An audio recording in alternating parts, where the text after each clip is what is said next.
Apa wawasan besar kita? Nak bawa keluarga kita mewarisi syurga Firdaus. Jadi takkan jadi remeh-temeh, takkan jadi melukakan hati. Boleh tuan-puan sekalian?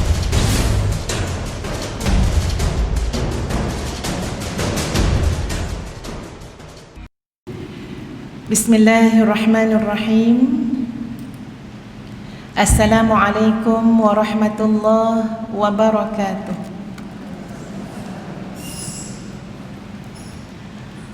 Allahumma lakal hamdu hatta tarda, wa lakal hamdu idza radita, wa lakal hamdu ba'da ar-ridha. Wa usalli wa usallim ala nabiyyina wa habibina wa syafi'ina wa zukhrina Muhammad sallallahu alaihi wasallam wa ala alihi wa ashabihi ajma'in. Amma ba'd. Terlebih dahulu yang Ustazah hormati pengerusi majlis, terima kasih kepada yang berbahagia Al-Fadhil Ustaz Faisal, juga merupakan imam besar Masjid Bandar Tun Hussein On. Yang Ustazah hormati lagi segani, yang berbahagia Tuan Nazir, iaitu yang berbahagia Ustaz Fairuz, Timbalan Nazir Syekh Muhammad Fitri, yang dihormati Ketua Muslimah Masjid Bandar Tun Hussein On, Puan Nur Aisyah binti Mat Ali, seluruh ahli jawatan kuasa Masjid Bandar Tun Hussein On, para muslimah, ibu-ibu, kakak-kakak, adik-adik, anak-anak, tuan-tuan, puan-puan yang dikasihi sekalian, Assalamualaikum warahmatullahi wabarakatuh. Manisnya inti si kuih loyang, disusun indah di atas talam, naik seri wajah yang datang, tanda dalam hati ada taman. Selain ni pantun tu. Ya, sebab dengar pengerusi berpantun tadi, Ustazah kononnya nak try lah buat pantun ya. Okey, pantun yang paling senang sekali saya ingat ialah nasi dagang nasi kerabu, puan-puan I love you. Apa khabar semua para muslimah, tuan-puan sekalian? Alhamdulillah, alhamdulillah. Allahumma lakal hamdu hatta tarda, wa lakal hamdu idza radita, wa lakal hamdu ba'da ridha. Seluruh puji-pujian kita rafakkan ke hadrat Allah Azza wa Jalla yang mengizinkan pertemuan kita pada pagi ini. Ya, Ustazah rasa macam berceramah dekat majlis Ma'al Hijrah peringkat antarabangsa dah. Dia punya formal tu kan ya, sampai berdebar-debar jadi Ustazah. Padahal pada fikiran Ustazah tadi, Ustazah datang kuliah duha biasa-biasa je ya. Tapi tengok-tengok dengan SOP yang macam ni, tuan-puan pandang Ustazah nampak mata je ya. Semua pakai emas, lain macam debaran dia, muslimin muslimat sekalian. Apapun alhamdulillah, Allahul musta'an. Allah lah yang membantu segala-galanya. Allah Al-Hadi, Allah Ar-Rashid, Allah Al-Alim. Ya, segala-galanya adalah Allah yang maha bijaksana, ia lagi maha sempurna. Sahabat-sahabat semua, kita borak sikit lah ya, sebelum kita masuk pada tajuk hati yang terluka. Nampak gaya banyak yang terluka ni ya. Sebelum tu Ustazah maklum dulu, seawal lepas subuh tadi Ustazah dah pun bekerja ya, turun naik Mahatahfiz Integrasi Madinatul Huffaz, kemudian syuting untuk tahfiz. Datang tim daripada Murtada Dakwah Center yang nak menolong kami untuk pembangunan Mahatahfiz Integrasi Madinatul Huffaz fasa yang kedua. Jadi hari ni syuting lain daripada yang lain sikit, iaitu Ustazah kena menemankan suami Ustazah untuk memasak. Ikut cakap pengarah je lah ya, sebagai maknanya berkongsi resepi dengan semua yang membantu Mahatahfiz Integrasi Madinatul Huffaz. Jadi pagi-pagi dah syuting buat nasi goreng budu. Siapa pernah rasa nasi goreng budu? Angkat tangan. Pernah? Siapa yang buat? Buat sendiri. Resepi ambil kat mana? Suami orang Kelantan ya. Ustazah nak sangat sebenarnya bagi para muslimat rasa nasi goreng budu tu. Sedap, insya-Allah lah. Ni masuk bakul angkat sendiri Buat nasi goreng budu, lepas tu tadi berkejar-kejar ustazah nak datang ke sini dan ustazah ada rasa terkilan sikit sebab tak sempat salam suami. Puan-puan, siapa sini tak salam suami nak datang tadi angkat tangan? Masak nasi goreng budu juga? Syuting juga? Siapa yang tak sempat salam? Angkat tangan. Meh, kita mengaku jujur-jujur. Angkat tangan tinggi-tinggi. Tuan-puan tak ada rasa terkilan? Allahu Akbar. Ustazah terkilan tuan-puan. Mesej dekat ustaz minta maaf, bukan niat nak keluar-keluar macam tu tak salam. Tapi ustazah tadi terkejar-kejar. Dalam kereta rasa macam ada benda tak kena. Perjalanan ni macam ada benda tak kena. Rupa-rupanya Masya Allah tadi nak keluar rumah tidak bersalam-salaman dulu dengan suami. Sebab tuan-puan sekalian, kok mana pun dalam hidup kita, kita diamanahkan oleh Allah untuk mentaati suami karenanya dan meletakkan suami kita itu pada tempat yang sewajarnya. Termasuk sifat tawaduk kita dengan suami. Ini tuan-puan sekalian kena dilatih, kena sentiasa dihidupkan hati. Kita latih dengan jalan, salam sebelum keluar. Selalu bersimpuh dekat kaki suami tuan-puan untuk minta nasihat, walaupun hati kita mungkin terluka. Okey, memang suami dah cakap dah tak payah salam lah, pergilah kalau pergi kuliah ustazah kan, bolehlah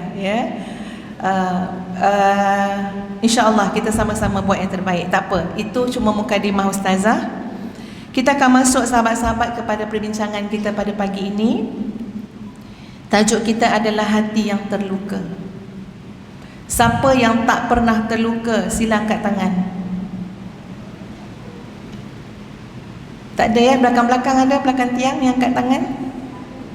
Siapa yang kerap kali terluka, angkat tangan. Angkat tangan tinggi-tinggi yang kerap kali terluka. Tak apa, muka tak nampak pakai mask, angkat je lah tangan. Subhanallah tuan-puan sekalian, ustazah bukan saja je bawa tajuk ni nak bagi bombastik ke, nak apa ke, tidak. Tapi sebenarnya ada sebab. Satu malam ustazah mendengar ceramah ataupun syarahan daripada Syekh Said Al-Atiq. Masa tu ustazah buka YouTube Syekh Said Al-Atiq tu macam tak sengaja je, bukan plan-plan sangat pun.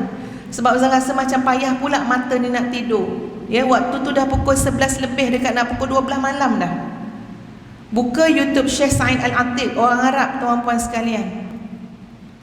Masya Allah, dia sedang menyebut, dia tentang berceramah, memberikan syarahan tentang keadaan hati manusia yang kadang-kadang terluka, yang kadang-kadang sedih, yang kadang-kadang risau, yang kadang-kadang takut. Macam-macam keadaan penyakit hati manusia. Daripada ustazah dengar 11.30 ataupun 11.45 tuan-puan, Masya Allah, Masya Allah, indahnya mendengar tausiah daripada beliau sampai 1.30 pagi ustazah dengar. Ini bukan saya saja buat cerita, tapi memang betul. Tengah-tengah dengar tu, dia bukan pakai dengan ustazah tapi itulah keadaan yang berlaku. Tengah-tengah dengar tu hujan turun. Ustazah bukan kait hujan tu sebab ustazah tapi betul ketika itu hujan turun. Sampai terdetiklah mati ustazah, cepat Nur Hafizah, mungkin ini waktu Allah nak ampunkan dosa kamu. Jangan fikir nak tidur sekarang. Dan waktu tu saya rasa, ya Allah, semua ini bukan kita rancang, tapi adalah takdir, ketentuan Allah. Mungkin itu waktu Allah nak bagi kita keampunan. Kita banyak dosa tuan-puan sekalian. Mungkin itu waktu Allah nak bagi kita taufik dan hidayah. Ustazah dengar apa yang Syekh Said Al-Atiq sebut, bercakap tentang jiwa yang terluka, yang kadang-kadang sedih, menangis dan sebagainya. Dan subhanallah tuan-puan sekalian, bila Syekh tu mengatakan qala al-ulama man lam yahzan la yadkhulul jannah. Siapa yang tak pernah rasa sedih, tak pernah rasa terluka, dia tak akan masuk syurga. Allahu Akbar. Tersentak ustazah tengah malam tu tuan-puan. Qala al-ulama, kata Syekh, Man lam yahzan la yadkhulul jannah. Siapa tak pernah sedih, tak pernah terluka dalam hidup dia akan hatinya itu, dia mungkin tak masuk syurga. Ada bukti ke kata-kata ini? Ada sandaran hujahkah kata-kata ini? Lanjutan daripada itu, Syekh Sa'id Al-Atiq telah membacakan surah Fatir ayat yang ke-34. Bagaimana bunyinya surah Fatir ayat yang ke-34, tuan-puan sekalian? Ya, boleh sama-sama kita lihat dalam surah Fatir ayat 34. A'udzu billahi minasy syaithanir rajim. Wa qalu alhamdulillahi alladzi adhhaba 'anna al-hazan. Inna rabbana laghafurun syakur. Sadaqallahul azim.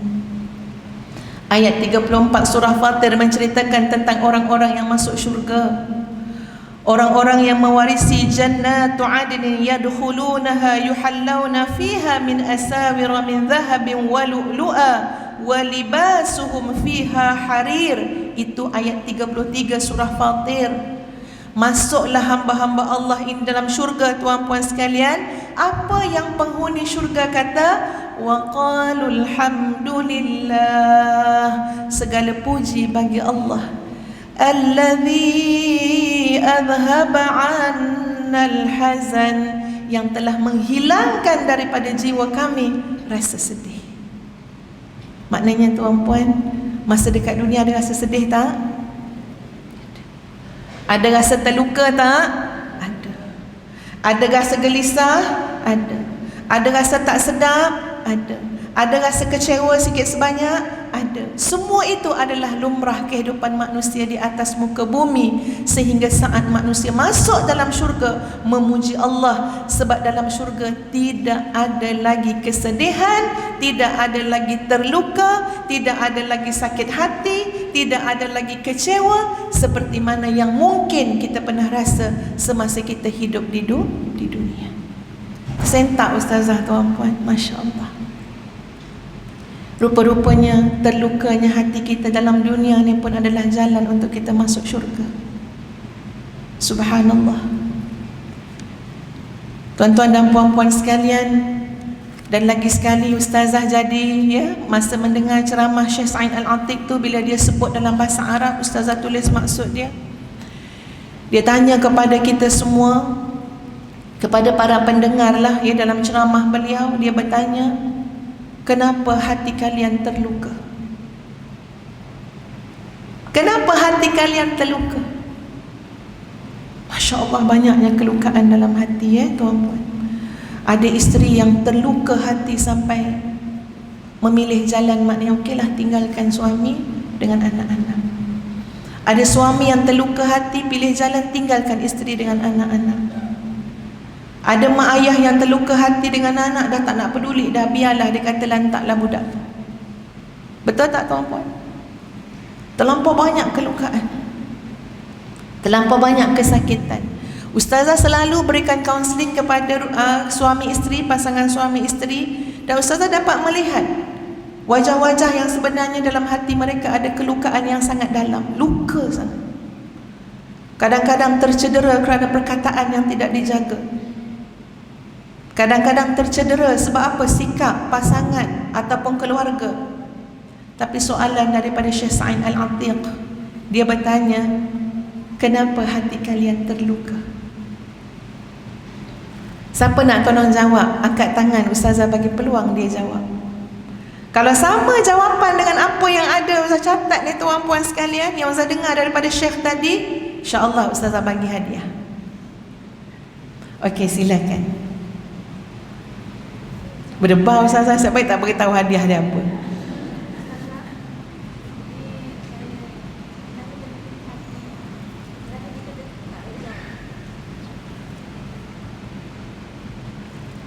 Baik, terima kasih pada hajah yang jawab. Kenapa hati terluka? Sebab kita tak redha. Alhamdulillah, boleh jadi satu jawapan juga, cuma belum sama dengan yang ustazah catat. Okey, satu lagi jawapan. Sila angkat tangan tuan-puan sekalian. Tuan-puan ada rasa nak buka emas kan? Angkat tangan, jawab soalan, boleh buka. Kalau tak boleh buka, SOP dia macam tu. Ada yang nak jawab soalan lagi? Silakan, kiri kanan Ustazah. Okeylah, Ustazah bagi jawapan dia. Kenapa hati kalian terluka? Sebab kalian tidak pernah peduli saat Allah turun ke langit dunia untuk mengampunkan dosa-dosa kalian. Kalian tidak pernah hairan dan peduli dengan saat Allah turun ke langit dunia untuk memustajabkan doa-doa kalian. Sebab kalian tidak pernah peduli pada waktu sepertiga malam yang Allah sudi turun ke langit dunia untuk mendengar rintihan dan luahan hati kalian. Sebab kalian tidak pernah peduli dengan Allah As-Salam, Allah yang maha sejahtera, Allah yang memberikan kebahagiaan, Allah yang maha menyembuhkan ketika mana Allah menanti. Mana dia orang yang berbuat dosa pada waktu siang, kod-kod dia datang pada waktu malam memohon ampun kepada aku. Kalian tidak pedulikan saat yang terlalu penting dalam hidup kalian. Masya Allah. Ustazah terdelah waktu tu macamnya, saya kata tadi tuan-puan, menangis seorang-seorang saya dengar Syekh Sa'id Al-Antik menangis. Rasa macam, ya Allah ya Tuhanku, tak guna je aku ni, ya. Ya Allah ya Tuhanku, berapa banyak malam yang aku tak pedulikan, ya Allah. Patut hati aku mudah terluka. Dan terlukanya kita itu adalah kasih sayang Allah, sebab Allah nak bagi tanda. Tanda kepada apa? Hubungan kamu dengan Allah tidak kuat. Hubungan kamu dengan Allah rapuh. Panggilan Allah pada waktu sepertiga malam yang Nabi sebut, ia satu gambaran Allah sudi. Ya, ini macam gambaran lah, simbolik, maknanya begitu sekali Allah nak mendekatkan diri. Ia nak menunjukkan kedekatan Allah dengan hamba-Nya. Semacam mencemar duli, tuan-puan sekalian. Allah nak datang pada kita, nak mendengar suara kita, ya, nak memustajabkan doa kita, nak mengampunkan dosa kita, nak melapangkan hati kita, nak mensejahterakan hidup kita. Tapi kita tidak peduli pun dengan saat itu. Nampak sahabat-sahabat semua? Rasa macam betul tak apa yang Syekh Sa'id Al-Antik sebut tu? Betul. Patutlah kita ni mudah terluka. Sebab ada saat yang besar yang manusia itu boleh yataladzat bid-doa, yang dia boleh menikmati doa ketika itu, tapi kita sudah membiarkan puluhan tahun masa itu berlalu dalam hidup kita dan kita tidak menikmati hebatnya saat berdoa ketika itu. Sebab tu masalah kita tak kunjung selesai. Sebab tu hati kita ni mudah sangat terluka, mudah sangat kecewa, mudah sangat macam-macam lah, ya, sakit hati, gelisah, takut, bimbang, mudah sangat dapat penyakit hati. Kenapa? Sebab kita tidak meraihkan saat Allah turun ke langit dunia. Tak perlu kita nak perpanjangkan soal macam mana turun dan sebagainya, itu tak sepatutnya jadi perbahasan. Tapi cukup kita menggambarkan, memahami bahawa demikian sekali Allah menatang hamba-hambanya dengan penuh rahmat dan kasih sayang. Ya, kau ada masalah, ngadulah pada Allah. Kau ada hajat, mintalah dengan Allah. Kau ada dosa, bertaubat dan mohon istighfarlah kepada Allah. Tapi sayang, kita yang sebenarnya memilih untuk hidup dalam kesedihan, dalam kelukaan, sakit hati, benci, menyampah, sempit dada dan segala macam yang akan menyusahkan kita kerana kita tidak, ya, meraihkan satu saat yang paling besar dalam kehidupan kita semua. Rasulullah sallallahu alaihi wasallam bersabda, Allahu yastahyi min 'abdihi idza rafa'a ilaihi yadayhi ay yaruddahuma lahu sifra. Kita patut rasa bahagia dengan hadis ni, ya. Sesungguhnya Allah rasa malu dengan hambanya apabila seorang hamba itu mengangkat kedua tangannya. Allah malu untuk membiarkan tangan itu turun dalam keadaan sifra, dalam keadaan pulang dengan tangan kosong. Masya Allah, ya, Masya Allah. Kita je malas berdoa. Betul tak tuan-puan? Kita je malas berdoa. Kita lebih rela meluah perasaan dekat media sosial. Macam-macam teknik kita buat. Kita kata ini teknik cara saya nak luah perasaan. Ya, silakan kalau itu salah satu daripada tekniknya. Tapi pendekatan yang paling utama, teknik yang paling asas, luahkan di hadapan Allah. Adukan di hadapan Allah. Bayangkan betapa hebatnya disebut ini tuan-puan sekalian. Allah merasa malu dengan hamba-Nya. Hamba tu angkat tangan, Allahumma, Allahumma, Rabbana, Rabbana, Rabbana, ayyaruddahuma lahu sifra. Kemudian hamba tu lepaskan tangan, dan lepas tangan tu pula kalau tidak dimustajabkan, Allah rasa malu dengan hamba tersebut. Muslimin muslimat yang dikasihi sekalian, maknanya apa? Rawatan kepada hati yang terluka ialah raikan saat Allah turun ke langit dunia sepertiga malam. Tolong rebut waktu ni tuan-puan sekalian. Ya, dah ustazah bercakap ni pun banyak fasa juga yang ustazah lalui dalam hidup. Sama macam tuan-puan juga Allahu Akbar. Senjata kita adalah doa. Ustazah dah masuk fasa anak dewasa tuan-puan. Dulu masa anak kecil-kecil remaja, kita boleh letihkan sesuka hati kita nak. Betul tak? Kalau anak kecil, cakap je bila kita nak cakap. Jangan macam tu dek, kena begini dek. Macam tu, macam cakap je lah. Anak tu kecil kan, ya. Beritahu je, bimbing je. Tapi bila masuk anak dewasa tuan-puan sekalian, bukan semua yang kita nak cakap, kita cakap time-time tu. Ya. Dapat-dapat anak dah kahwin, lupa pula Ustazah dah ada menantu dah. Alhamdulillah, ya.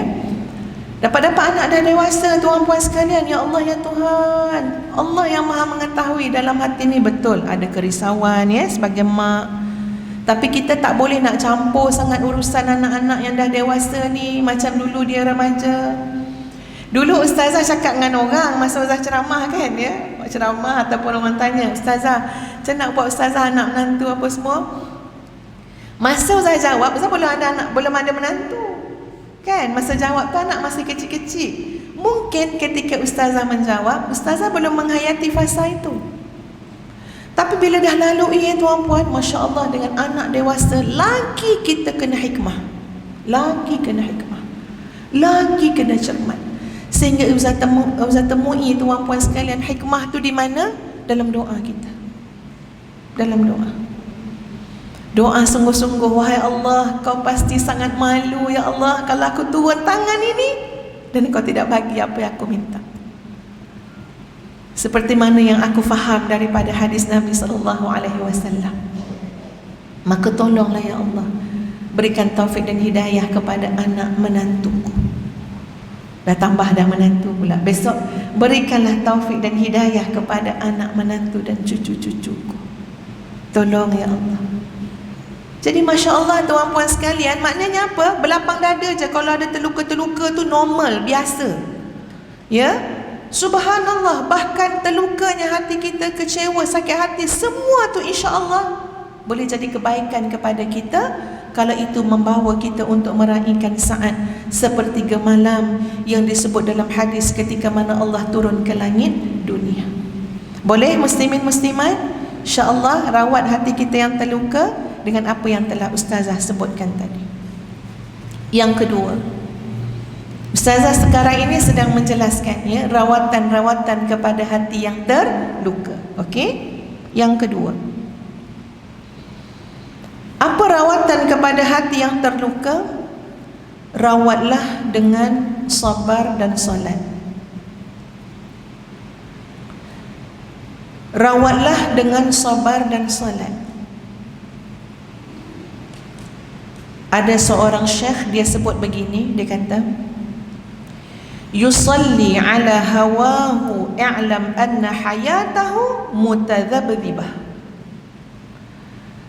Siapa yang salat atas nafsunya, ya tuan-puan, ada orang salat ala zikrillah, ada orang salat ala hawahu, Ada orang solat tadi ala zikrillah, maknanya solat dia betul-betul di atas ingatannya kepada Allah.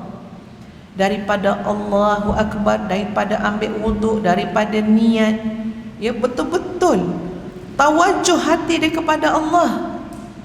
Yang ini result dia lain. Okey? Tapi orang yang yusalli ala hawahu, orang yang salat atas nafsunya, bukan betul-betul tawajuh kepada Allah. I'lam, ketahuilah, inna hayatahu mutadzabdzibah, sesungguhnya hidupnya akan jadi tunggang langgang. Jadi senang je tuan-puan nak tahu hidup kita ni, solat kita atas apa. Tengok hidup kita sekarang, tunggang langgang ke? Okey. Tunggang langgang ke? Ataupun nampak elok, teratur, tertib, tenang, sejahtera? Kalau jawapannya adalah tunggang langgang, apa lagi perkataan lain pada tunggang langgang? Orang kanan kiri ni patut tolong banyak ni. Huru hara, simpang perenang, apa lagi? Maka itu adalah petanda muslimin muslimat, solat kita bukan di atas zikrullah. Kembali pada tadi perkongsian Syekh Sa'id Al-Atiq, dia kata macam ni, dia kata ada satu hari tu saya datang daripada Riyadh pergi ke Mekah, di Masjidil Haram, buat umrah masa tu. Kata Syekh Sa'id, dia kata saya dapati ada seorang laki-laki yang sedang sujud. Saya dah solat, dia masih sujud. Saya pergi ambil air zam-zam, dia masih sujud. Saya pergi ke sana kemari dalam Masjidil Haram yang luas tu, saya balik semula tempat saya, dia masih sujud. Sehingga dia kata, kalaulah saya nak hitung masa laki-laki tu sujud, kurang lebih 40 minit. Masa tu saya sampai menyangka, tuan-tuan dia dah mati. Kan, kotlah mati dalam masjid. Sampai saya rasa dia dah mati ni. Tapi bila saya macam nak buat tindakan, sebab saya rasa dia dah mati, 40 minit sujud, tiba-tiba dia bangun, Allahu Akbar. Dia bangkit dari sujud dia. Dan kata Syekh Sa'id Al-Atiq, aku terpegun melihat wajahnya bercahaya. Aku terpegun, ni seorang syekh ulama tuan-puan sekalian, melihat orang lain ni. Aku terpegun melihat wajahnya bercahaya. 40 minit dia sujud munajat dengan Allah dalam solat sunat dia. Bila bangkit, la haula wala quwata illa billah, aku dapat merasakan ketenangan dan kesejahteraan yang dia miliki. Orang-orang yang seperti ini tuan-puan sekalian menikmati ibadah solat dia, menikmati rokok dan sujud dia. Maka ini adalah orang yang pasti insya-Allah hati dia tak mudah terluka. Elok-elok je. Orang keji umpat dia, tak ada nak terluka-luka. Allahu Akbar. Kita tengoklah tuan-puan, tolong belajar dengan ulama-ulama sama ada ulama dulu, sekarang. Memang memang manusia nama ulama yang sebenar ni tuan-puan, sangat tahan lasak, sangat tahan lasak. Tak ada nak mudah-mudah kecil hati, kan ya? Apa tak kata? Tengok contoh yang paling hebat, Nabi kita Muhammad sallallahu alaihi wasallam. Tuan-puan, nak kecil hati macam mana? Ya? Kalau kita fikir, ya Allah ya Tuhan, masyarakat tempat tanah lahir yang dicintai oleh Nabi sallallahu alaihi wasallam, yang kebanyakannya adalah saudara mara Nabi sendiri, tapi tergamak tuan-puan, bersekongkol dengan orang-orang jauh, dengan orang-orang lain bukan kerabat, di kalangan kafir Quraisy. Untuk apa? Untuk memusnahkan Nabi sallallahu alaihi wasallam. Apa gelaran yang diberikan kepada Nabi? Tomahan diberikan kepada Nabi. Sekejap, ahli sihir. Macam mana kita datang masjid, satu bandar tunusin on, pandang kita, bagi tahu kat kita, bagi tahu pada jemaah semua, awas, nanti akan ada seorang ahli sihir datang. Macam mana kalau kita duduk tempat tu? Ya, letak kat tempat lain lah. Ahli sihir duduk luar.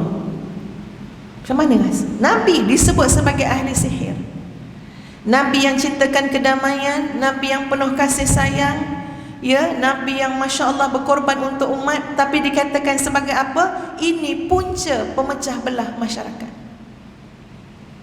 Kalau Nabi nak kecil hati, tuan-puan sekalian, dah lama dah kita baca dalam sirah, Nabi kecil hati, Nabi terluka, Nabi berasa hati, macam-macam kita akan baca.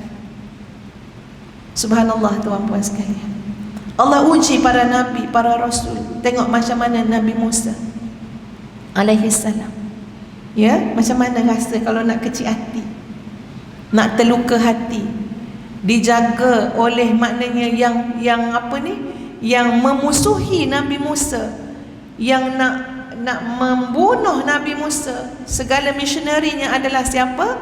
Adalah orang yang dulu mungkin dipanggil ayah, sebab dijaga dalam istana. Kalau nak ikutkan kecil hati lah, ya, tuan-puan, ya, mudah sangat nak kecil hati, nak terluka. Tapi tak, para Nabi dan Rasul tidak menunjukkan, ya, keadaan yang demikian. Termasuk para ulama, tuan-puan sekalian. Apa yang, ya, tengok tuduhan, tuhmahan yang diberikan kepada imam-imam besar mewakili 4 mazhab tu, macam-macam. Kalau kita baca sejarahnya, sampai ada yang dipenjara hasil daripada fitnah, tuhmahan dan sebagainya. Nak terluka tak? Tak. Kalau tak, ramai yang terluka dah, tak nak dah berdakwah lagi. Kenapa? Terluka. Pergi ceramah 3 orang je datang, terluka. Kalau ikutkan terluka, ya. Pernah macam-macam, cerita pendakwah-pendakwah, penceramah ni kan, ya. Ada pendakwah yang datang, ya, parking kat tempat parking ustaz-ustaz kan, tapi mungkin tak nampak sangat ke apa ke, ikutlah, tak tahulah macam mana pandangan mata manusia. Datang orang marah, bagi macam ni, tunjuk dari jauh ni, tak ada, tak bagi parking, ya. Maknanya apa? Tak boleh, tu parking ustaz. Jadi maknanya orang yang jemput tu pun tak kenal siapa ustaz yang dia jemput. Kalau nak terluka, ghostan, balik terus. Sebab apa? Kena halau daripada parking dekat tempat penceramah. Padahal itu penceramahnya. Ustazah pernah ada pengalaman, tuan-puan, pergi satu tempat ceramah. Ni mungkin cerita berbelah-belah tahun dulu. Ustazah masih ingat nama masjidnya, tapi tak mungkin sebut kecuali dipaksa. Tak ada masalah pun dengan masjid tu, okey je. Ini satu pengalaman hidup. Ceramah start pukul 3 petang, tapi apakan daya, ustazah dah sampai pukul 2.30. Jadi bila sampai pukul 2.30, ustazah maklum belum ada persediaan, ya, untuk sambut ke penceramah ke, tak apa, tak ada masalah, ya, sebab ustazah datang masjid, ustazah nak tahiyatul masjid dulu, ya, bukan cerita orang sambut-sambut. So ustazah tahiyatul masjid dulu. Lepas tu orang pun mula datang-datang kan. So ustazah tak tahu nak buat macam mana, sebab tak tahu AJK apa semua mana. Ustazah pun duduk sama-sama macam orang lain duduk ni. Tengah-tengah duduk tu ustazah mesej tak berjawab, ya, pada penganjur. Makcik-makcik yang duduk tu bercakap-cakap, ustazah ni selalu lambat ni. Sungguh, ya, tak cekik dengan kat sebelah tu. Ustazah tak kisah, tapi nanti macam mana kalau makcik tu tahu ini ustazahnya? Ustazah ni selalu lambat ni, ustazah ni. Ya ustazah, ya Allah, ya Tuhan, macam mana saya nak perkenalkan diri makcik saya, ustazah yang ajar ni. Jadi macam-macam kerenah ustazah tengok, tuan-puan. Sampailah ustazah berusaha telefon, mesej, saya dah sampai, saya yang pakai tudung sekian-sekian, kau tak kenal. Lepas tu bila dah maklum ustazah memang rawat balik hati-hati makcik-makcik tadi. Ustazah faham perasaan dia macam mana kan. Ustazah kata tak ada masalah, tak apa, ya, ustazah yang silap sampai awal sangat. Itu semua, tuan-puan, tak boleh mematahkan semangat kita. Dulu saya mula-mula ceramah, tuan-puan, dekat Takaful Malaysia, cerita 20 tahun lebih, ya, sampai berubah hai muka penganjur tu. Masa tu bayangkanlah tahun 1999.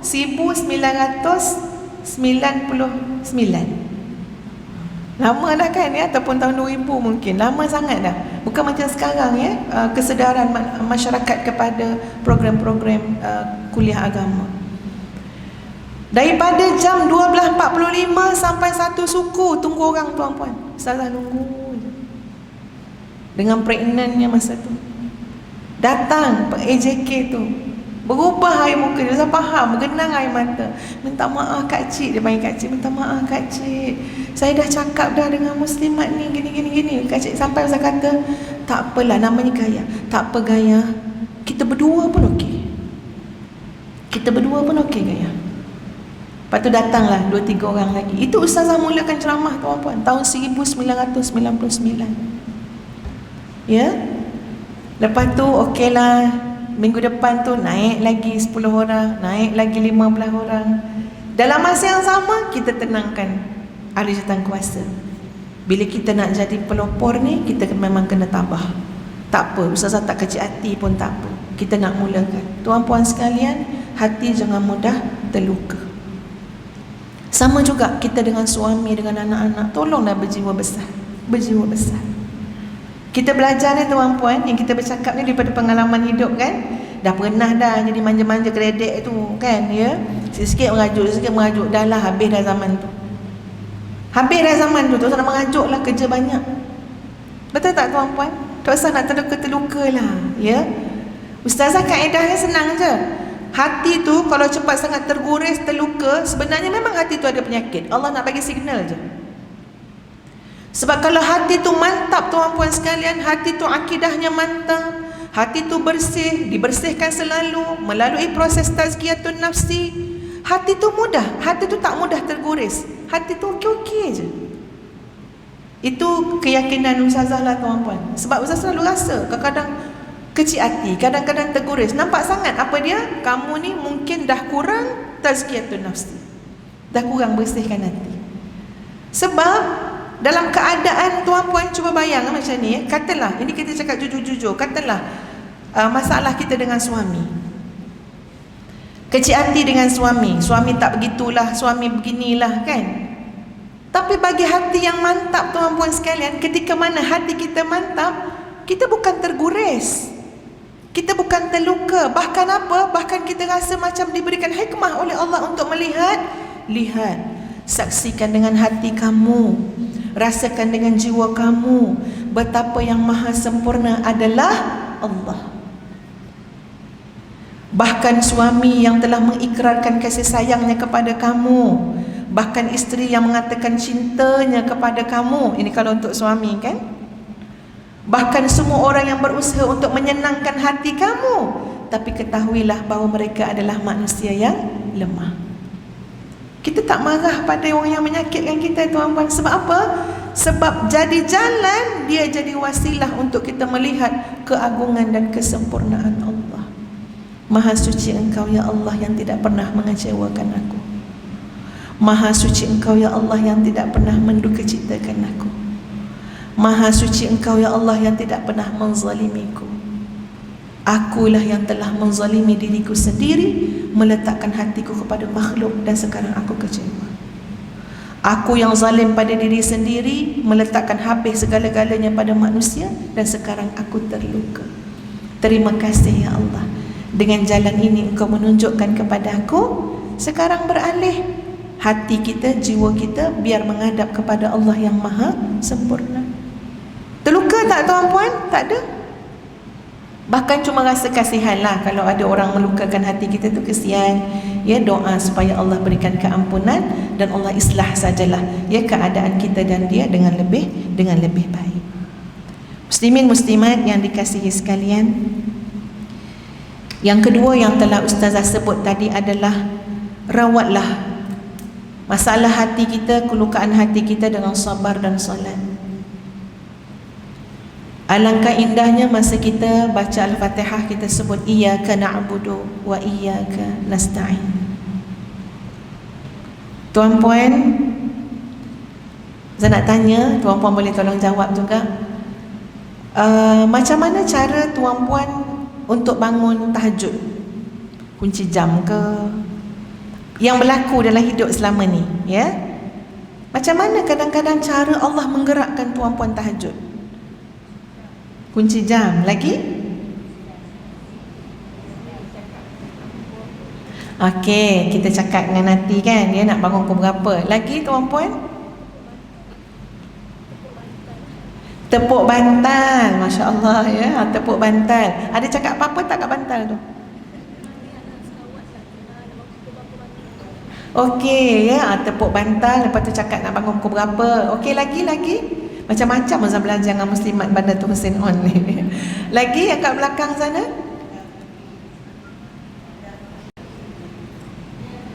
Niat dalam hati. Lagi Ustaz tanya soalan ni sepanjang dalam hidup tuan-puan, antaranya bagaimana cara Allah menggerakkan tuan-puan. Perasan tak macam mana caranya? Apa lagi cara dia? Allah berikan hati kita terluka, kita tak sedap tidur. Nampak tak? Tak sedap tidur, yang tak boleh lah nak bangun. Satu. Yang kedua, ni Ustazah kongsi ya tuan-puan, betapa hebatnya Allah Azza wa Jalla sayangnya kat kita tuan-puan sekalian. Dan Ustazah bukan sengaja nak cerita tapi Ustazah fikir benda yang baik contohi, benda tak baik pada kami jadi sempadan. Ya, sebab kami ni manusia biasa je. Tapi satu cara tuan-puan yang Ustazah memang terasa, ya Allah baiknya Engkau ya Allah. Macam-macam cara Engkau bantu aku untuk bangun. Antaranya lah ya tuan-puan, seorang suami bila bangun malam duduk betul-betul dekat dengan telinga isteri dia sampai terjaga.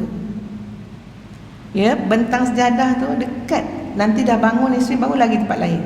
Ya, dekat. Ustazah banyak kali ada terjaga tuan-puan sebab dengar.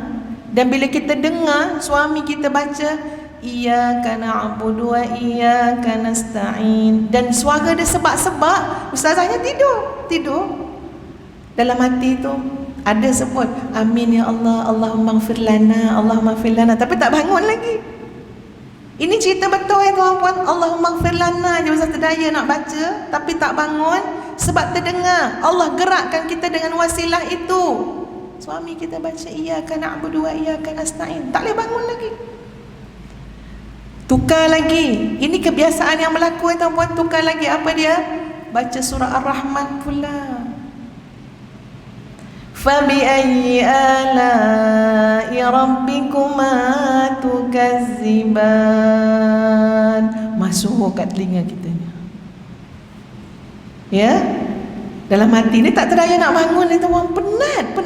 Dalam hati, ya Allah ya Tuhan, banyaknya nikmat Allah bagi kat aku.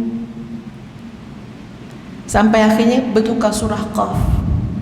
Waja'at sakratul mauti bil haqq. Yang itu bangunlah. Cepat bangun ni, ambil wuduk Sungguh tu. Bersama melihat tu adalah kasih sayang Allah. Macam-macam cara Allah nak beri kita raih apa dia, dengan jalan salat, dengan jalan sabar. Salat banyak-banyak. Solat sunat yang fardu lebih-lebih lagi lah tuan-puan. Sempurnakan baik-baik ya, sempurnakan dengan sebaik yang kita boleh buat. Solat sunat, jadi ahli ibadah. Cuba jadi ahli ibadah, Masya Allah. Saya cakap kat diri sendiri tuan-puan, apa yang kita nak dah kat dunia ni? Apa yang kita nak? Subhanallah, Allah telah gambarkan, telah tunjukkan ya tuan-puan sekalian. Apa dia? Cuba kita lihat sirah para Nabi dan Rasul. Lihat sirah para ulama. Cuba kita tengok macam mana kebahagiaan yang mereka miliki. Ada di kalangan mereka tuan-puan yang ada hanya baju selai je. Perut sentiasa lapar. Rumah mereka, bumbung mereka daripada pelepah-pelepah tamar je. Dia punya simen tuan-puan hanyalah tanah-tanah saja. Tapi mereka dirakam dalam sejarah sebagai suada, orang yang berbahagia. Mereka bukan ada harta, mereka bukan ada kemewahan, tapi mereka ada kebahagiaan. Hati mereka tidak terluka pun. Hati mereka sejahtera. Maknanya apa? Bukan pada harta benda untuk menjadikan kita bahagia. Ya. Jadi maknanya sekarang apa dia? InsyaAllah potensi untuk kita semua menjadi manusia yang sejahtera, manusia yang berbahagia, qalbun salim, sangat tinggi potensi itu. Tapi jalannya bagaimana? Wasta'inu bis-sabri was-salah. Minta tolonglah dengan Allah dengan jalan sabar dan salat. Nak bangun malam kena sabar. Nak jadi ahli ibadah kena sabar. Ya, nak tahan nafsu kena sabar. Wasta'inu bis sabri was salah. Minta tolonglah kamu dengan Allah dengan kekuatan sabar dan juga salat. InsyaAllah tuan-puan sekalian, hati kita tidak mudah terluka. Apatah lagi sebagai seorang ibu. Ibu-ibu angkat tangan, ibu-ibu. Nenek-nenek. Okey. Tolong berjiwa besar. Tolong berjiwa besar, ya. Hidup bahagia, gembira, ceria walau apapun keadaan yang berlaku. Kita berjiwa besar. Jangan mudah kecil hati dengan anak-anak. Sebab bahaya tuan-puan. Kecil hati kita tu boleh jadi masa depan anak-anak kita. Jangan mudah kecil hati. Dulu ustazah mudah kecil hati juga tuan-puan. Ni mungkin zaman-zaman peralihan umur 40 nak jadi ke 45 ni, ya zaman-zaman peralihan tu mudah juga kecil hati dengan anak. Tapi tak. Lepas tu insya-Allah kita cuba minta dengan Allah berjiwa besar. Jangan kecil hati mudah-mudah. Dengan anak-anak tuan-puan, insya-Allah kita dah siapkan kemaafan. Dah siap dah. Ustazah pernah, ya, ni cerita kecil hati lah. Pernah tuan-puan terlampau rindu dengan anak yang duduk asrama tu. Rindu sangat, sayang sangat kat anak ni, cinta sangat dengan anak ni. Rindunya dia nak balik. Ustazah suka sangat, dia dah siapkan dah makanan untuk dia. Lepas tu satu rumah pun suka, tuan-puan, rindu dengan anak tu. Lepas tu ustazah pun masa tu duduk dekat tingkat 2 bilik ustazah, duduk kat situ. Tiba-tiba dengar bunyi kat bawah tu riuh rendah. Anak yang ustazah masukkan dah balik. Jadi adik-adik dia, pembantu rumah ustazah, semua dah bunyi-bunyi dah, kesukaan, keseronokan. Ustazah terdengar kat tingkat atas. Dalam hati kata, Masya Allah, anak aku dah balik, Alhamdulillah. Dah sampai dah. Ustazah tunggu dia balik tu, dapat tahu memang itu cuti kan. Maknanya terasa sangat. Seminggu tu dah rasa dah bestnya nanti anak-anak nak balik berkumpul kat rumah. Dengar bunyi orang ketawa-ketawa kat bawah, tapi tak sampai-sampai anak tu ke atas. Ya, ni mak mudah kecil hati. Dengar bunyi, lama-lama makin sayup bunyi tu, dah tak dengar dah. Yang kita ni tunggu kat bilik kan, ya, tunggu je. Tak datang. Lama tunggu, 10 minit, 11 minit, setengah jam, tak datang, dah senyap dah.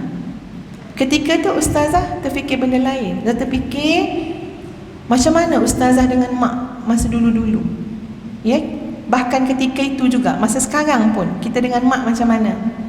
Daripada kecil tuan-puan sekalian, bila kita balik rumah, daripada kecil, daripada sekolah tadika, sekolah rendah, sekolah menengah, masuk universiti, bahkan dah kahwin tuan-puan sekalian, bila balik rumah kita cari siapa? Kita cari mak. Daripada kecil, daripada sekolah tadika, sekolah rendah, Assalamualaikum mak. Mak kat mana? Cari mak. Mak jawab, mak lah balik air. Cari. Mak ada dah balik mak. Ya, mak dah sediakan makan dah, pergi makan dulu deh. Daripada kecil tuan-puan. Jadi saya terfikir, apakah aku tak tunjuk contoh tu pada anak-anak? Bahkan dah tua tuan-puan, balik rumah, Assalamualaikum, Assalamualaikum. Katalah dah jumpa abah dah, tapi belum salam dengan mak. Mak kat mana bah? Mak dalam bilik air. Pergi pintu bilik air. Mak, kata pintu, buat ceria-ceria. Mak, buat semangat, seronok, excited nak jumpa mak. Mak jawab, ya, siapa tu? Mak kata, Kak Cik ni dah balik mak. Ya Allah, anak bertuah. Kata. Sampai dah, ya. Mak dah siapkan semua tu Kak Cik, bawa Zahar dengan anak-anak makan. Dah, mak dah siap semua dah. Tapi kita tahu kita diajar oleh ibu ayah kita. Yang paling mahal dalam rumah itu adalah ibu dan ayah kita. Duduk simpuh kat tepi pintu. Duduk aja. Kalau ada handphone, main handphone dulu. Ya? Jawab WhatsApp dulu. Sekarang mak keluar daripada tandas. Mak keluar daripada tandas, dia terkejut tengok kita kat depan pintu. Ya Allah, anak bertuah ni, ditunggu kita. Ya, lepas tu kita pun salam. Mestilah mak, kak cik balik nak jumpa mak, salam. Masa salam tu tuan-puan, terenjut-renjut mak. Kenapa terenjut-renjut? Nangis dia bila ada anak dia yang balik rumah untuk jumpa dia. Tak ada selera makan selagi tak jumpa mak. Ustazah terfikir benda tu, Masya Allah, aku tak tunjuk dengan anak-anak selama ni. Jadi kecil hati. Ya, tunggu tak naik, turunlah kita. Kita pun turun tengok anak tu tengah makan, sedap-sedap makan. Umi ada ke? Dia kata. Ya. Jadi kita tu hati tu dah macam, alah kan ni kenapa lah tak datang cari kita dulu kan. Ni pasal cerita sungguh-sungguh ni, terang-terang lah tuan-puan sekalian. Lepas tu duduk, ya, nak cakap terus, nak tegur, takut nanti anak kita sampai-sampai pun dah jadi tak ngam pula dengan kita. Tapi kita ni ada rasa kecil hati tuan-puan sekalian. Apa nak buat? Ini cerita ustazah yang benar ketika itu, ya. Ustazah tulis surat kepada anak yang sangat ustazah cintai, yang ustazah harap ia jadi lebih baik daripada ibu dan ayahnya. Seorang hafizah Quran anak tu tuan-puan. Tapi Ustaz kena bimbing dia untuk apa? Untuk berbakti pada kedua ibu bapanya, untuk jaga dan tatang hati kedua ibu bapa ni. Tulis surat, maafkan Umi. Ya, Umi hanya bercakap sebab apa? Sebab ini perintah Allah. Memang susah nak jaga hati mak ni, betul tak tuan-puan? Susah nak jaga hati mak, tapi itu perintah Allah. Tulis. Yang anak baca, anak tu nangis, anak tu datang minta maaf. Itu pengalaman saya dalam hidup. Tapi akhirnya ustazah fikir, Masya Allah, aku kena berubah. Boleh nak nasihat anak, nak tegur anak apa semua, tapi hati kita kena hati yang besar. Jiwa kita kena jiwa besar. Jangan mudah-mudah kecil-kecil hati. Ya, kena jiwa besar, sebab kita adalah murabbiyah, pendidik kepada anak kita. Kalau kita kecil hati, nanti perkataan yang keluar daripada hati yang kecil tu lain kan perkataan yang keluar kan. Yelah, siapalah mak ni, kan dah lain bunyi tu kan, ya. Tapi bila hati kita besar, jiwa kita besar, Masya Allah, kita mendidik dengan penuh kasih sayang. Kita berikan kemaafan kepada anak-anak. Ada masa tuan-puan dengan anak-anak, ada masa geram yang macam hold dululah, malah nak cakap maafkan, hold dulu. Boleh pula main hold. Tapi bila kita berjiwa besar tuan-puan, kita dah siapkan kemaafan untuk anak-anak kita. Umi bukan nak menghukum anak-anak dalam hidup, tak. Umi nak menjadi pemudah cara untuk kalian masuk syurga. Ustaz belajar daripada ibu-ibu, yang ramai ibu-ibu berjiwa besar tuan-puan. Bahkan Ustaz percaya di hadapan ibu-ibu berjiwa besar tak mudah hati nak terluka. Ustaz bagi contoh ya tuan-puan, mak ustazah tua dah, usia dekat nak sampai 80. Masya Allah, ustazah belajar secara tak langsung bagaimana nak jadi ibu yang tak mudah terluka dan berjiwa besar. Ini Ustazah belajar daripada mak ustazah tuan-puan. Jarang bila kita telefon, mak selalu telefon. Kalau subuh-subuh, lepas subuh tu, itu mak lah yang telefon, satu rumah tahu. Tapi jarang kalau telefon mak tanya, bila nak balik ni kak cik. Jarang tanya soalan yang saya rasa boleh melukakan hati sendiri. Ya, kalau saya jawab, minggu ni tak boleh balik mak, nak pergi Bandar Tun Husin On. Ya, minggu depan pun tak boleh juga, nak pergi Ceras pula. Contohnya lah, mak tak pernah tanya, bila nak balik ni kak cik. Tak pernah. Mak telefon dengan gembira tanya, apa khabar nak mak, cucu mak apa khabar. Enjoy je, happy je. Tak pernah tanya bila nak balik. Tapi bila ustazah balik, anak-anak balik, Masya Allah, tidak terperi keriangannya. Tak terperi. Riang yang amat-amat nampak. Sampai dekat halaman rumah, tak boleh masuk dulu, kena round, tengok bunga-bunga mak kat taman-taman mak tu, kat halaman tu. Tengok bunga ni kak cik, ni pagi dia kombang karang ni bau wangi, tengok. Dia tahan dah lama tu, nak bagi anak tengok bunga tu. Ya. Dan bila kita dah balik rumah, tak pernah tanya berapa hari kat rumah, Boleh jadi soalan tu jawapan dia boleh melukakan. Kalau seorang mak mengharapkan seminggu, tiba-tiba kita jawab, mak pagi esok dah nak balik KL dah. Mak tak tanya pun berapa hari nak duduk rumah. Bahkan pernah kadang-kadang mak sekap jarang, mak kata macam ni, esok nak balik pagi ke petang kak cik? Dia dah bagi jawapan esok. Itu macam menghiburkan diri sendiri tu, apa? Nak jaga hati dengan anak. Sebab kalau terkucil hati mak dengan anak, tersakit hati mak dengan anak, tersedih hati mak dengan anak, kecewa hati mak dengan anak, anak tu kesian. Kesian untuk ustazah juga, ya, yang sangat lemah untuk jadi anak yang berbakti pada mak ayah. Sangat lemah. Kecuali Ustaz mohon mak ayah ustazah, ampunkanlah ustazah, sediakan kemaafan. Tak tanya. Tapi kalau Ustaz kata, mak lama tau mak kasih balik kali ni, 4 hari contohnya dah, ya Allah riang, rupanya dah bersusun dah agenda mak. Hari ni kau hantar mak sini, esok sini, ni 4 hari punya agenda dah siap. Tapi tak pernah cakap dengan anak. Tuan-puan, bukan ustazah seorang je perasan, anak-anak Ustazah pun perasan. Alah Umi, Wan tu kan ya Allah independen sangat. Ustazah letakkan minyak kan, dia kata dia selalu mak selalu siram bunga tu kan, angkat air kan, jadi belikat tu sakit. Bila Ustazah balik kampung tu, mak kata tolonglah kak cik sapukan minyak kat belakang mak. Nanti tak apalah mak, kak cik urut sekali Ustazah nak urut tak payah, dia cakap. Ustazah urut juga, dia pegang tangan, tak payah urut kak cik, tak payah urut, letak minyak je. Tak apalah mak, kak cik urut.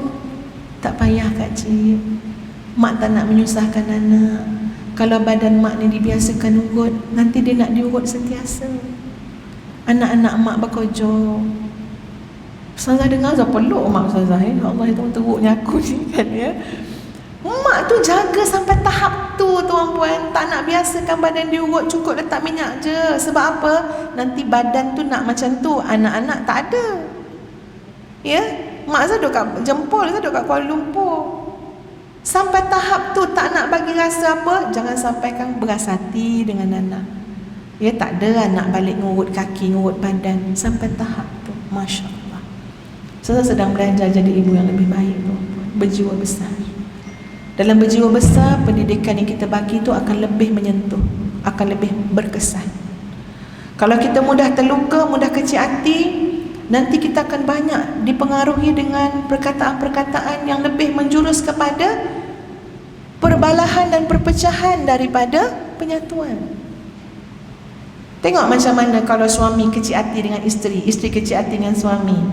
Ayatnya nak bersatu ke nak berpecah?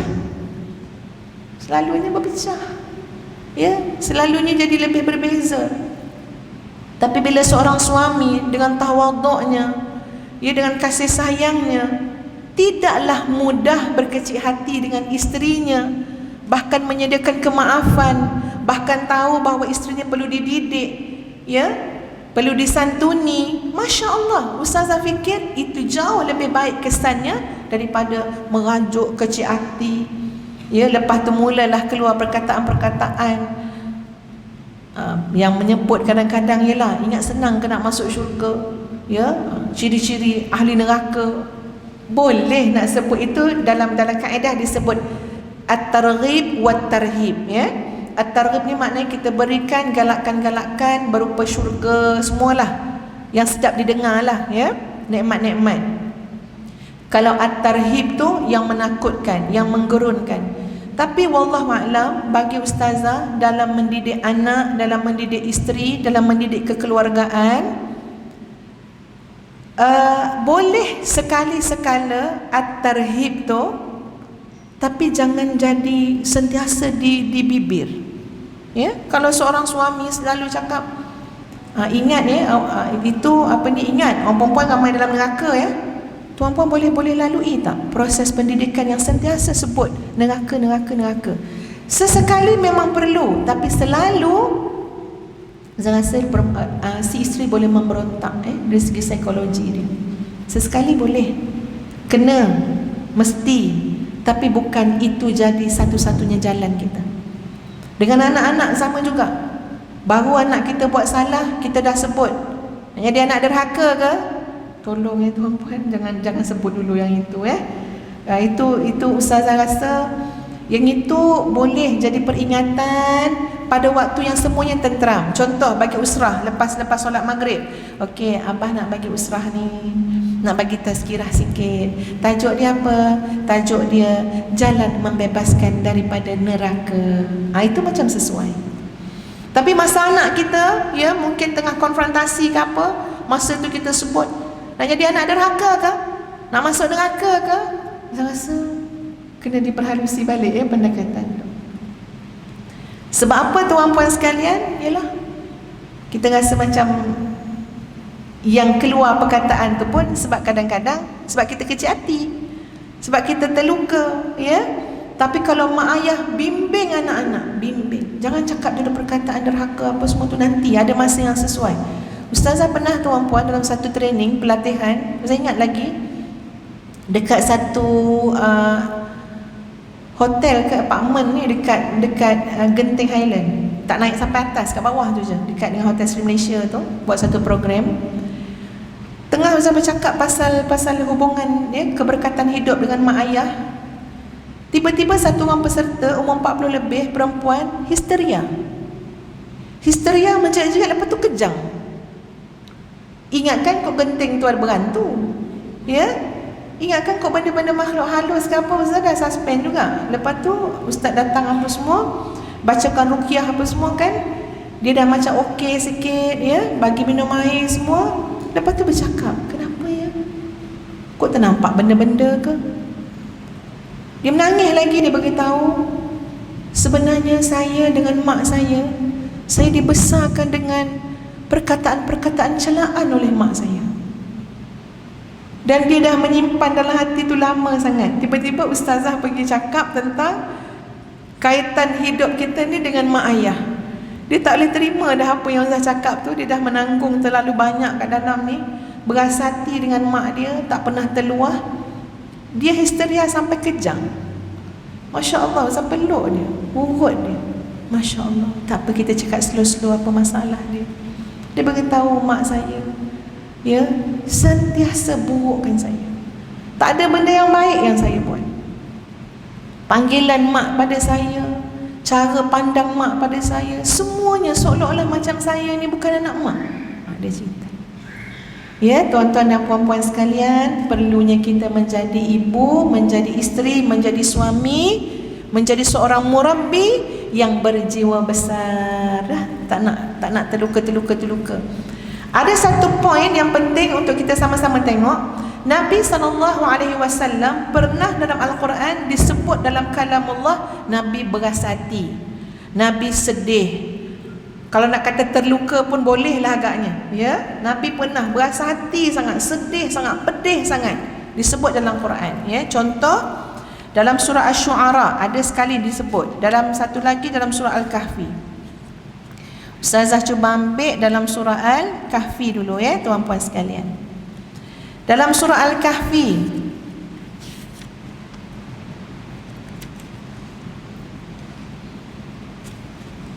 juzuk 15.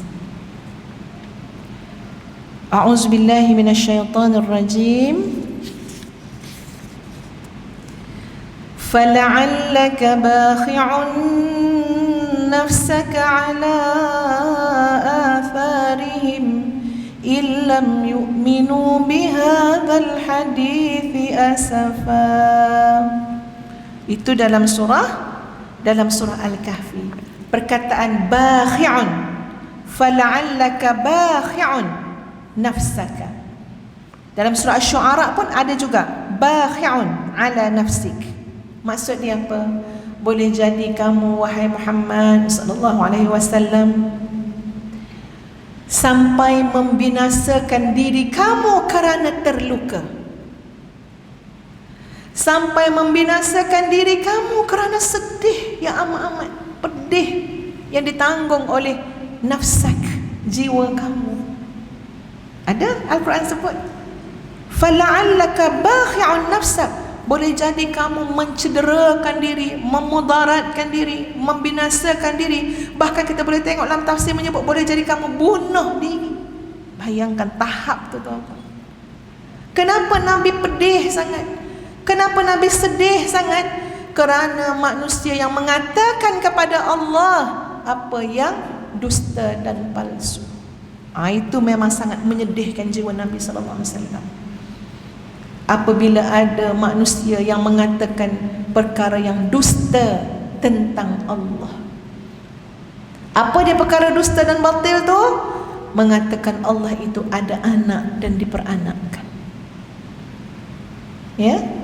Sebab tu kita tengok dalam surah Al-Kahfi daripada ayat yang keempat, wa yunzirul ladzina qalu ittakhadallahu walada, dan diberikan peringatan kepada orang-orang yang mengatakan bahawa Allah itu ada anak.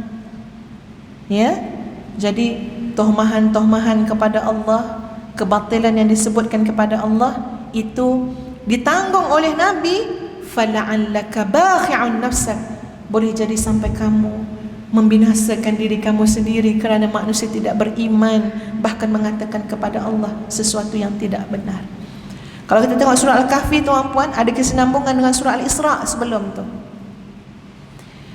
Makna kata Allah paling tak redha, sangat tak suka orang yang mengatakan pada Allah yang tidak benar, yang batil, kata Allah ada anak. Dalam maksud yang sama, di sebalik itu apa dia? Allah sangat redha, sangat suka orang yang mengatakan ya tauhid kepada Allah Azza wa Jalla. Seperti mana dalam surah Al-Isra, surah atas sebelum surah Al-Kahfi, ayat terakhir, ayat 111. A'udzu billahi minasyaitonir rajim. Wa qulil hamdulillahilladzi lam yattakhidh walada ولم يكن له شريك في الملك ولم يكن له ولي من الذل وكبره تكبيرا. Dan katakanlah segala puji bagi Allah, lam yattakhid walada, Allah tak ada anak. Jadi kita sebut alhamdulillahilladzi lam yattakhidh walada wa lam yakul lahu syarikun fil mulki wa lam yakul lahu waliyyun minadh dhulli wa kabbirhu takbira. Allah redha sangat dengan ayat ni. Kita sebut. Kalau tuan-puan perasan, ya, imam masjid, perasan tak? Ya, ada sebahagiannya buat macam tu. Lepas bagi salam kan, Assalamualaikum warahmatullahi, Assalamualaikum warahmatullahi. Bila dia nak start wirid-wirid tu, ayat ni lah. Wa qulil hamdulillahilladzi lam yattakhidh walada wa lam yakul lahu syarikun fil mulk wa lam yakul lahu waliyyun minadh dhul. Lepas tu baru start astaghfirullahal azim. Perasan tak tuan-puan sekalian? Ya. Termasuk juga kalau kita tengok Nabi pun ada sebut ya, dalam hadis Nabi statusnya dhaif ya. Hadis di mana Nabi sebut kalimah-kalimah yang boleh menghilangkan penyakit-penyakit kat dalam, termasuk yang terluka tadilah, insya-Allah sembuh. Macam mana Nabi ajarkan, tawakkaltu 'alal hayyil ladzi la yamut walhamdulillahilladzi lam yattakhidh walada wa lam yakul lahu syarikun fil mulk wa lam yakul lahu waliyyun minadh dhul. Jadi kembali balik kepada apa? Kepada ayat tadi juga. Nabi SAW sangat duka cita, betul sesuatu yang boleh ya mendatangkan rasa sedih pada Nabi berkait dengan hak Allah. Bukan peribadi sendiri ya. Bukan semata-mata kerana orang tuduh Nabi begitu bini, orang nak bunuh Nabi, tak. Tapi bila manusia sebut kepada Allah sesuatu yang tidak benar, yang batil, Allah lukanya hati, kecewanya hati, pedihnya hati. Sebab apa? Sebab ya, subhanallah, Allah itu tidak boleh diletakkan apapun sebarang bentuk sifat-sifat kelemahan, suci daripada segala kekurangan dan kelemahan. Tak boleh disamakan. Beranaklah, diperanakkanlah, sama sekali tak boleh. Jadi kembali kepada apa? Kembali kepada ayat-ayat tauhid, keimanan, keyakinan tauhid ya, untuk merawat hati kita. Dan dalam masa yang sama tadi Ustaz beritahu, Nabi SAW ada ya perasaan, ada rasa di hati Nabi tapi itu yang melibatkan manusia yang bercakap kepada Allah yang tidak benar, manusia yang tidak menyahut seruan keimanan, manusia yang syirik kepada Allah, itu jadi maknanya sesuatu dalam jiwa Nabi SAW. Sebab tu banyak bezalah kita dengan orang-orang soleh ya tuan-puan. Orang soleh ni bangun malam menangis mikirkan ummah, nangis mikir ummah. Ya Allah ya Tuhan, sahabat-sahabatku, saudara-saudaraku di Palestin, ya Allah. Kita nangis juga, masalah kita je tak habis-habis daripada kecil sampai ketua. Itu je lah kitaran hidup kita. Jadi beza. Sebab apa jadi beza? Sebab besar kecil jiwa tu pun beza, ya. Sudut pemikiran pun berbeza-beza. Jadi ustazah harap dan ustazah mohon kepada Allah, kita semua jadi manusia yang berjiwa besar, dan insya-Allah boleh jadi berjiwa besar bila pandangan kita luas. Ya, perhatian kita juga luas. Niat kita juga besar. Kita nak jadi manusia yang bermanfaat pada ummah. Jadi yang kecil-kecil semua settle insya-Allah. Tak mudah kecil-kecil hati pada benda yang remeh-temeh. Kenapa? Kita ada wawasan besar. Apa wawasan besar kita? Nak bawa keluarga kita mewarisi syurga Firdaus. Jadi takkan jadi remeh-temeh, takkan jadi melukakan hati. Boleh tuan-puan sekalian nak bawa keluarga masuk syurga Firdaus. Sikit-sikit ni tak load ke hati. Semua dah okey dah. Dah, jangan gaduh-gaduh dengan suami, jangan terluka, jangan kecil hati. Kenapa? Sebab kita banyak nak bincang pasal masa depan anak-anak. Ya, tak payah nak gaduh-gaduh sebab kita nak rebut waktu malam bangun suami isteri jadi adzakirin-allaha katsiran wazakirat. Laki-laki yang banyak ingat Allah dan wanita yang banyak ingat Allah. Anak-anak kita perlu kepada doa-doa kita. Tak payah nak gaduh-gaduh, harmonikan saja hidup. Berjiwa besar tu. Kalau nak ikutkan kecil hati, banyak tak isu dia? Lambat-lambat. Dia terlampau banyak. Tapi tak, berjiwa besar ya. Kena berjiwa besar. Baik, muslimin muslimat yang dikasihi sekalian.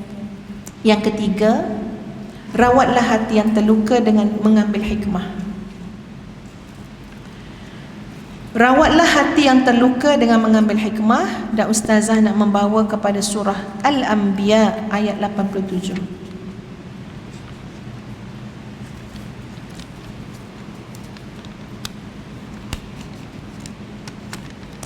Ada satu kisah tentang seseorang yang merajuk dalam surah Al-Anbiya ayat 87. Masya Allah. Ya, kalau boleh kita guna istilah merajuk itulah. Kisah itu berlaku kepada seorang hamba Allah yang saleh, iaitu seorang nabi. Dalam ayat yang ke 87 surah Al-Anbiya,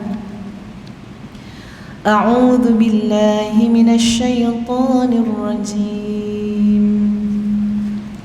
Wa dhannuni idh dhahaba mughadiban fa dhanna an lan naqdir alayhi. Siapa hamba Allah tu? Nabi Yunus. Okey, dalam sejarah sirah-sirah para nabi dan rasul ni ada seorang nabi yang dah berdakwah bertahun-tahun, dah lama dah berdakwah, tapi sampai kecil hati jugalah sampai geram jugalah. Sebab apa? Sebab masyarakat tidak menerima dakwah yang dibawa oleh Nabi Yunus ketika itu. Al-Quran menggambarkan perasaan, emosi, keadaan Nabi Yunus dengan jelas dalam ayat ini. Idzahaba mughadiban. Nabi Yunus berlalu pergi meninggalkan ummah tadi dalam keadaan mughadiban, rasa geram, nak marah. Ustazah nak kita tengok ayat ni tuan-puan, kita selaraskan dengan kehidupan masing-masing sebagai ibu, sebagai ayah, sebagai suami, sebagai isteri. Kita pun ada rasa nak marah. Kita pun ada rasa geram. Bila nak marah, bila nak geram, nak keluar. Betul tak? Nak menyendiri, nak tinggalkan kalau boleh, macam-macam. Nabi Yunus dah rasa marah, dah rasa geram. Zahaba mughadiban, pergi, berlalu, meninggalkan umat itu dalam keadaan rasa geram. Dan panjang cerita yang berlaku, disebut juga dalam surah yang lain, ya, tentang cerita Nabi Yunus. Nabi Yunus naik kapal. Kapal itu bocor. Takdir Allah belaka. Fazanna an lan naqdir alaih. Dan dia menyangka Allah tidak ada kuasa atas apa yang berlaku. Ya, Allah tunjuk kuasa Allah. Nabi Yunus naik atas kapal tu, tuan-puan sekalian, Allah takdirkan kapal itu bocor. Bocor sikit, maknanya mula nampak air masuk. Sekarang ada yang memberikan cadangan, ya, untuk mengelakkan daripada cepat karam. Sebelum sampai kapal ini mesti dikurangi bebannya. Kena ada orang yang dicampakkan ke dalam laut. Masya Allah, ya, kalau kita duduk situ memang berdebar lah. Kena ada orang yang kena dicampakkan dalam laut. Tuan-puan, ini hamba Allah yang saleh, seorang Nabi. Kita kalau kita fikir kan, kalau kita baik, kita lah yang akan diselamatkan daripada dicampak. Kalau kena campak, kecil hati pula. Ya, patutnya. Kita pun kadang-kadang kecil hati, ya tuan-puan. Kita dah banyak solat, banyak puasa, tak dapat apa kita nak, ada rasa-rasa macam lalu melintas ke hati tu, ya. Rasa macam terguris, tak tahu dengan siapa, kan, ya. Sampai masa tuan-puan sekalian dibuat undian. Masya Allah, qadar Allah. Tengok ayat tadi, fazanna allan naqdir alaih. Dia menyangka kami tak ada kuasa atas sesuatu, atas perkara itu. Maka kali pertama buat undian, keluar siapa nama tu? Nabi Yunus. Okeylah, mungkin silap kot kali pertama, ya. Pakat-pakat doa lagi, okey, buat kali kedua.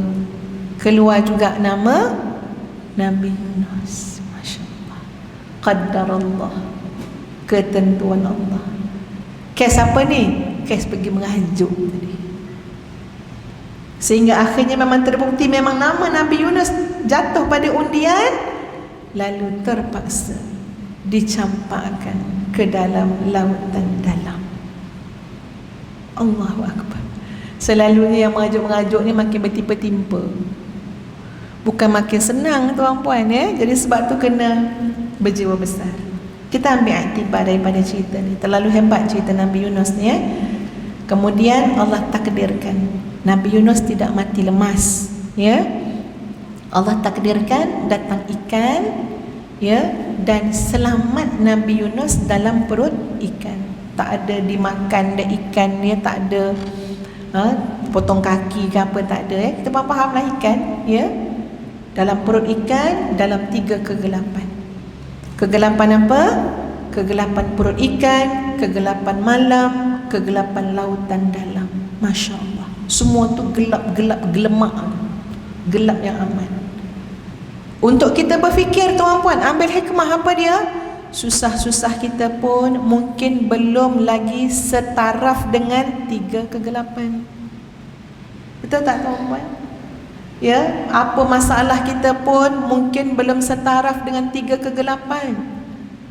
Masih banyak sinar-sinar cahaya lagi. Baru sikit-sikit je Allah bagi ujian. Tapi Nabi Yunus semacam kemuncak, tuan-puan. Gelap 3 lapisan. Dalam perut ikan, gelap malam, gelap lautan dalam yang gelap gelita.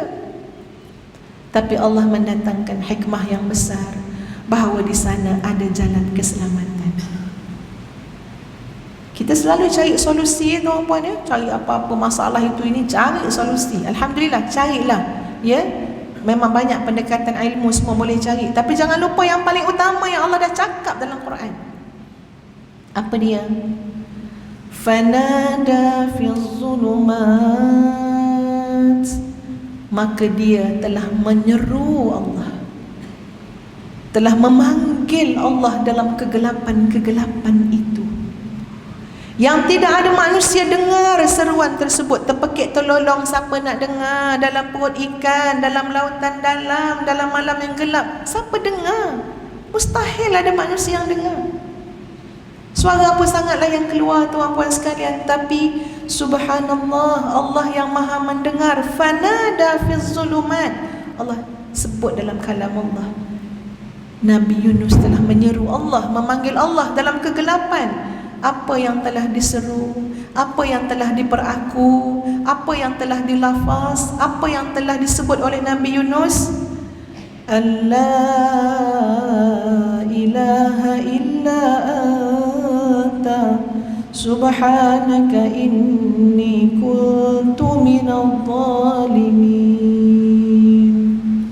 Ini hikmah yang besar pada semua yang mengajuk, yang terluka, yang susah payah dalam hidup. Apa dia? Kembalilah memperakukan tauhid kita kepada Allah. Tuan-puan, kadang-kadang nak macam-macam doa, nak doa ni, balik-balik pada doa ni. Balik semula pada doa. Macam-macam doa dah kongsi, tapi jangan tinggal doa ni. Apa dia?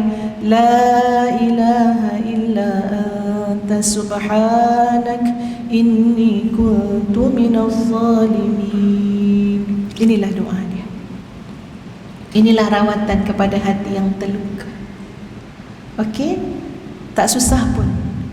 Ya, kita sebut tauhid kita kepada Allah. Tidak ada Tuhan kecuali Engkau, ya Allah.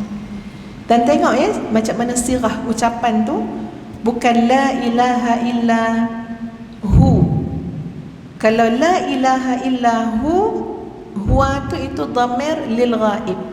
Maknanya kata ganti nama bagi pihak ketiga.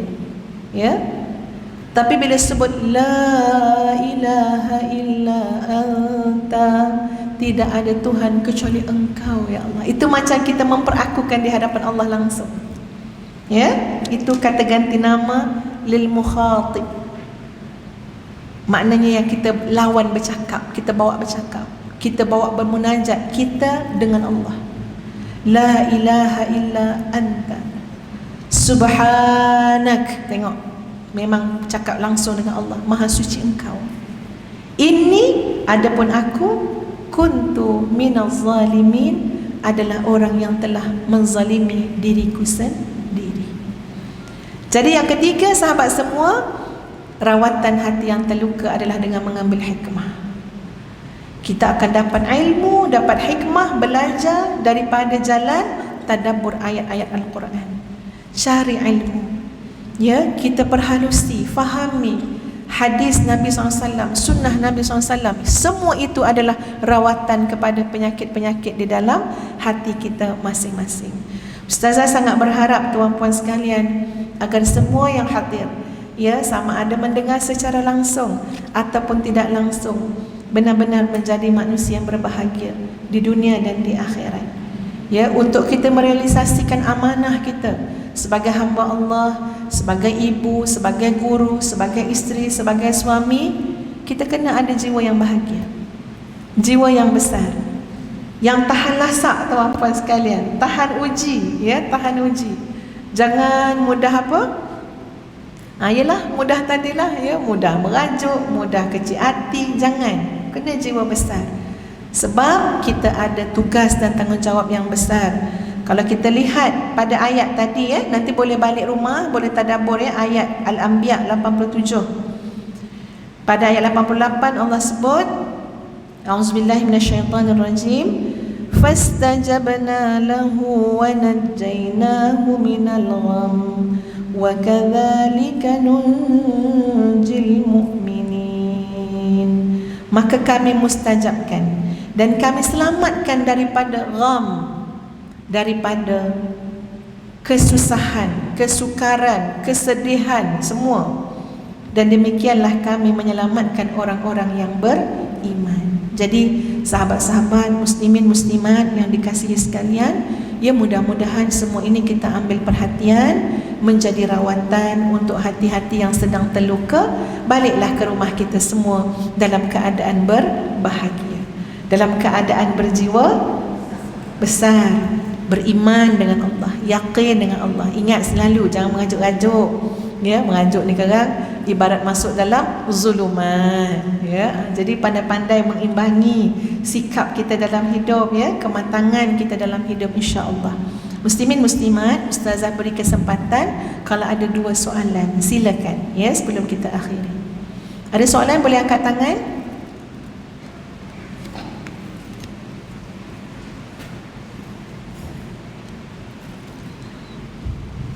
Ada soalan tuan-puan?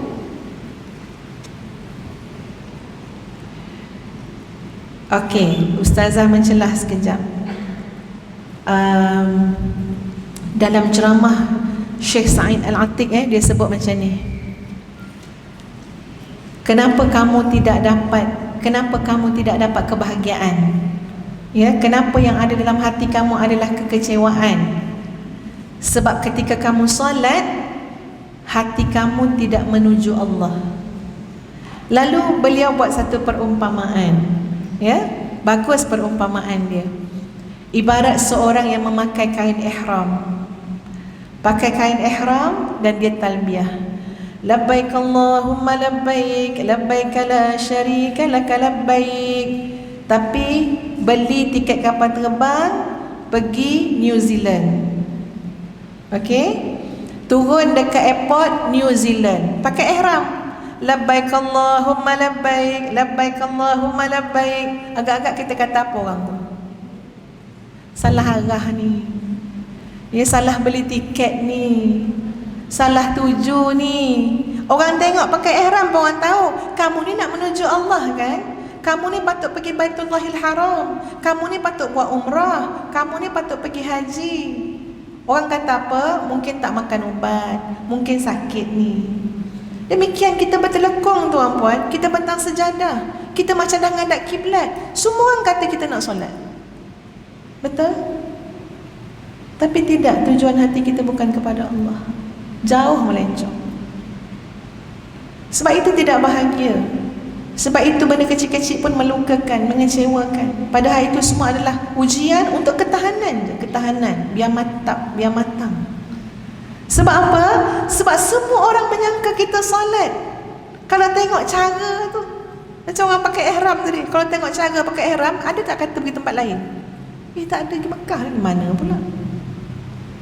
Baca pula labbaik Allahumma labbaik. Orang kata apa kat dia? Takbir raya ke? Tak, nak pergi Mekah lah tu. Tu talbiyah. Tapi Allah Maha mengetahui hati yang jauh terpesong. Dia tidak menuju Allah. Masya Allah. Ustazah cuba menghayati ya analogi yang dibawa oleh Syekh Sa'id Al-Atiq tu baik-baik. Dan rasa malu pula. Agaknya selama ni macam tu lah. Kita ni macam orang tak siuman. Macam orang tak siuman. Gaya kita tu macam gaya orang soleh, macam gaya ahli ibadah. Tengok ke gaya lah, ya. Tasbih kat tangan, sejadah semua. Ini bawa sentiasa SOP ni sejadah, kan? Gaya tu macam gaya ahli ibadah dah.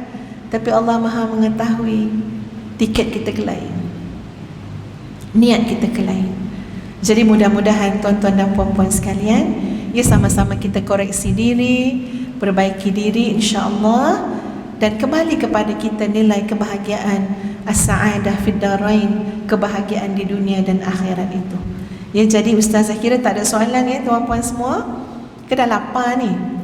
Ya, dah tak ada soalan. Ya, jadi itulah sekadar yang boleh Ustazah sampaikan. Sekali lagi tuan-puan sekalian, terima kasih kepada pihak Masjid Bandatul Husin On. Terima kasih kepada muslimin muslimat sekalian. Ya, sama-sama kita berdoa seperti mana doa dalam surah Al-Isra ayat yang ke-80. Macam mana doa dia? Wa qur rabbi adkhilni mudkhala sidqin wa akhrijni mukhraja sidqin waj'alni min ladunka sultanan nasira. Perbanyakkan doa ni. Jadi insya-Allah keluar masuk kita dalam segala urusan hidup tu elok-elok saja. Tepat je. Masa bila nak marah, masa bila nak elok, masa bila nak, semuanya tepat je. Kenapa? Allah keluar masukkan urusan hidup kita semuanya sedekin, dalam keadaan yang benar, yang bertepatan, ya. Walaupun ayat ini secara lebih khusus tentang ya Fathu Makkah, Nabi keluar daripada Makkah pergi Madinah, lepas tu Nabi dapat masuk balik Fathu Makkah, ya, tapi dalam masa yang sama ini memberikan gambaran kehidupan kita, keluar masuk masalah, keluar lagi, masuk masalah lain lagi, semuanya dalam keadaan sedekin, dalam keadaan benar, dibantu dan ditolong oleh Allah. Hafazkan surah Al-Isra ayat yang ke-80. Wallahu a'lam. Sama-sama kita istighfar tuan-puan. Astaghfirullahalazim, astaghfirullahalazim, astaghfirullahalazim, astaghfirullahalazim li wa lakum. Assalamualaikum warahmatullahi wabarakatuh.